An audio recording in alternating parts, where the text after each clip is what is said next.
magandang gabi mga kasama sa mga kagalangalan natin mga panauhin sa ating Senior Presidente, Dr. Cesar. Ako ay nandito ngayon upang ihayag at ipaabot sa inyo ang aking saloobin.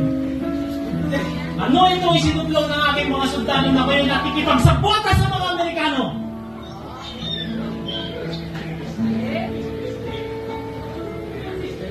Huwag kayong maniniwala sa matatamis na salita ng mga Amerikano.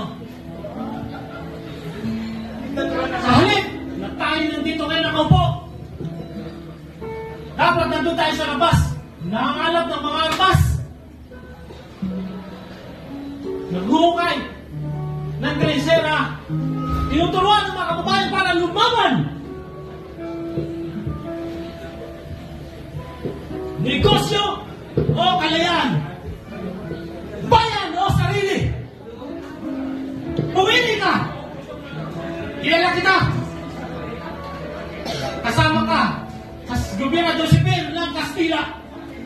Isa kang traidor.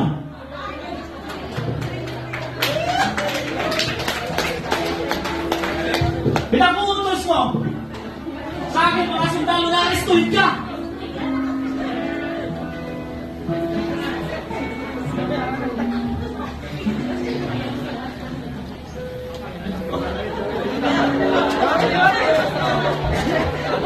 Ikaw! Marunong ka ba sumaludo? Pagbalik ko, di ka marunong sumaludo. Pakabarilin kita! Ano ang iyong mga kasuotan? Hindi tayo pupunta sa kasiyahan! Labas!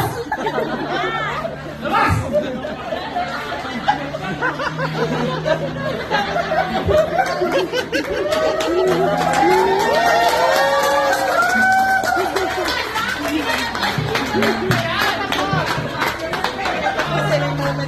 Kung makikisa pa kasama tayo, ay kailangan natin ng radikal na pagbabago. Mga kapatid, may mas malaki tayong kalaban kaysa mga Kastila. Yun ay ang ating sarili. Maraming salamat po.